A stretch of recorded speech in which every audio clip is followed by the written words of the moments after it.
खालसा, वाहिगुरु जी की फतेह। वाहिगुरु जी संगत जी, हम सब चाहते हैं एक आनंदमयी जीवन, राइट। हम चाहते हैं हमारी लाइफ में किसी तरह की कोई परेशानियां ना हो, कोई दुख तकलीफ़ें ना हो, हम सबसे प्यार करें, हमारे मन में किसी के लिए कोई गुस्सा, नाराज़गी, शिकवे बिल्कुल ना हो।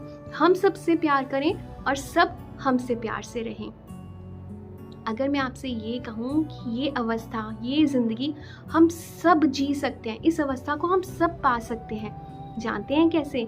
अगर हम धन श्री गुरु नानक देव जी महाराज की बानी श्री जपजी साहिब के इन 5 खंडों को अपनी लाइफ में इम्प्लीमेंट कर लें। हम जपजी साहिब की बानी का पाठ रोज़ करते हैं, रोज़ हम इन खंडों के बारे में भी पढ़ते हैं, लेकिन इनको इम्प्लीमेंट नहीं करते। और ये 5 खंड हैं, 5 अवस्थाएं हमारी ज़िंदगी की, जो तरम खंड से शुरू होती हैं और सच खंड में जाके ख़त्म होती हैं। हम कहते हैं ना कि मुक्ति मरने के बाद ही मिलती है, लेकिन वाहिगुरु जी गुरबानी में लिखा है, अगर हम इन 5 खंडों को अपनी लाइफ में इम्प्लीमेंट करते हैं तो मुक्ति सचखंड में जाने के लिए हमें मरना नहीं पड़ेगा। सचखंड की जो अवस्था है वो हम जीते जी भी जी सकते हैं।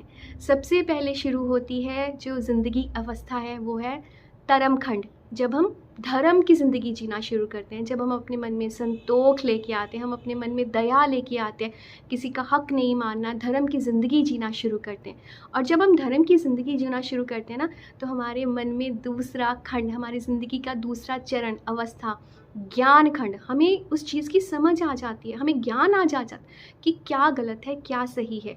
अब ज्ञान तो मुझे है कि गुस्सा नहीं करना है, मुझे उसके लिए अपने मन में गुस्सा नहीं रखना है, मुझे कुछ भी अपशब्द नहीं बोलने हैं, नाराज़ नहीं होना है। लेकिन जब वो इंसान सामने आता है तो मुँह से कुछ ना कुछ गुस्सा निकल जाता है, कोई ना कोई अपशब्द निकल जाते हैं। ज्ञान खंड में पहुंचने के बाद मेरी बारी आएगी खंड, जो है तीसरा खंड, वो है कर्म खंड, कि मुझे ज्ञान तो है गुस्सा नहीं करना, अब मुझे उसे अपने कर्मों में भी इम्प्लीमेंट करना है। अब वो मेरे सामने इंसान है, वो मुझसे कितनी ही रूडली बात कर रहा है, कितने ही कटु वचन बोल रहा है, लेकिन मैं चुप हूँ, सिर्फ ज़ुबान से नहीं मन से भी। मेरा मन अब शांत हो गया, मुझे उसको जवाब नहीं देना है। फिर जब मैं कर्म खंड से पास हो जाऊंगा, कर्म खंड की वाणी की अवस्था को पार कर लूँगी, तब मैं पहुंचूंगा सरम खंड की वाणी की ओर। तब मैं इन तीनों खंडों की जो भी कंपाइल किया हुआ नॉलेज है उसको जीना शुरू करूँगी, मेहनत करूँगी। सरम मीन्स मेहनत कर रही हूँ मैं सच खंड में पहुँचने के लिए, सच खंड की अवस्था जहाँ पे हमें जो है ही नहीं, हम में ख़त्म हो गया मेरा, अब वहाँ पे सिर्फ सच ही सच का वास है। तो सचखंड में पहुँचने के लिए, मुक्ति पाने के लिए मुझे अब मरने की ज़रूरत नहीं है। अगर मैं अपने अंदर का हौमे ख़त्म कर लेती हूँ